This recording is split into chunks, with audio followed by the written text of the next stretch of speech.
जय जगन्नाथ केमिति अछन आपण माने मु स्नेहास डेली लाइफ को आपण मानको स्वागत। मु आज सजना साग मुग डाली मिसेकी साग मुग तैयारी करिछि। आ ए साग मुगटा खाइबा को बहुत बढ़िया टेस्ट। आ एथरे मु सारू बैगण आलू पकई करछि। आपण माने भी वीडियो देखंतु। आ एमती साग मुग करके निश्चय खातु। चलते बनइबा साग मुग ताप एमती सजना साग नहीं जा। ए सजना साग तो आपण मैंने देखिए तो पूरा फ्रेश सागटा आम सजना साग नहीं कि बाछिकी भल कर धोईकी सफा करदे।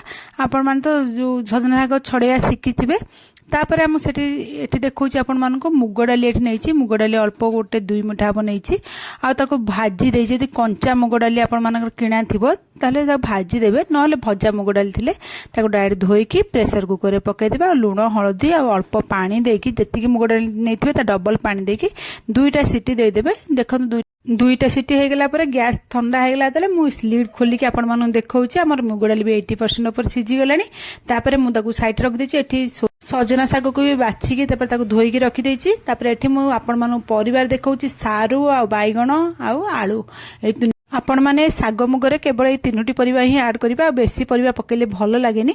तापरे मु एठी कढ़ई बसे देछि। आ कढ़ई गरम होला परे मु हेतु सोरिष तेल पकईछि। आ साग मुगटा सोरिष तेल रे ही करिवे बहुत बढ़िया टेस्ट लागलो। आ तेल गरम होला परे मु तदर सुखले लंका 5 फुटण फुटै देछि। आ फुटण फुटी गला परे मु गोटे पियाज को एमती स्लाइस करी काटुछि ताको पकईकी भाजी देबा।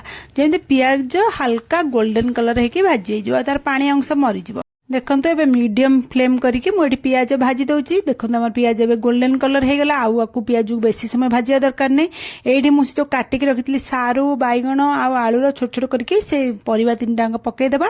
पकईकी पियाज भजा सांगे पकईकी भल भाव भाजीदेवा जमी एथुर भी पानी अंश मरीज परिवार भी पानी बाहर से पानी मरला बंद आम मीडियम फ्लेम रखी भाजिया 5 ରୁ 7 मिनट लगे भाजिया भाजीदेवा। से 5-7 मिनट हो गला भाजी पूरा हो गला। एबे मु कौन कर मुग डालटा सिझेकी रखी ना आम 80% से मुग डाली 80% सीझा मुग डाली को ये पकईदेवा। आउ 20% आम मुग डाली सीझब ना से पकईदेवा। आउ से गिन्ना अल्प टिके पानी धोईकी मुझे गिन्ना धोईकी आपको आम फुटवा को छाड़देवा।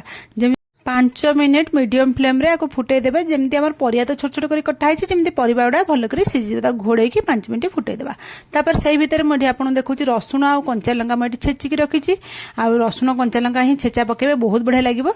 तापर देखंतु 5 मिनिट हो गला परे मो ताको काढी घोड़ा काढी देली। घोड़ा काढी तार सांग सांग आम सजना सागटा को पकई देबा। सजना सागटा को पकईकी आम गोलेकी सजना सागटा को भल कर डाली आ परिया संगे मिसई देबा। भल कर गोलेकी मिसई देबे।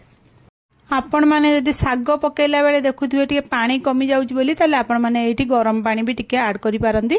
आपण माने जेतेले रोसई कला बेले देखुथिबे पानी कमी होउछि ताले आपण माने सबले गरम पानी ही यूज करंतु। देखिबे रोसई बहुत बढ़िया हबो।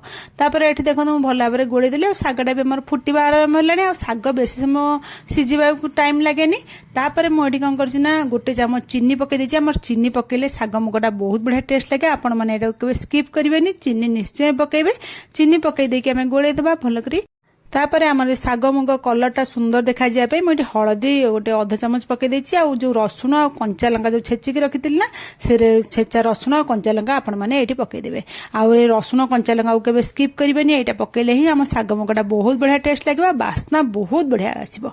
तापर ताको पकईकी हम भल भाबरे गोळेई देबा। गोळेकी ताको घोड़ेकी आ 3 मिनिट खंड छाड़ी देबे। बेसी समय एठी फुटिबा दरकार नै। 3 मिनिट पर घोड़ा काढिकी म आपण मानू देखौछि। देखंतु एबे हमर साग मुग रेडी हो गला। आउ फुटिया दरकार नहीं। एबे गैस ऑफ कर दबा। आ 5 मिनिट ताको आ छाड़ी देबा। ता देरे जिन सब फ्लेवर उडा भल करी मिसी जिवो। तापर हमें बाढ़ीबा खाया पे घोड़े की 5 मिनिट छाड़ी देबा।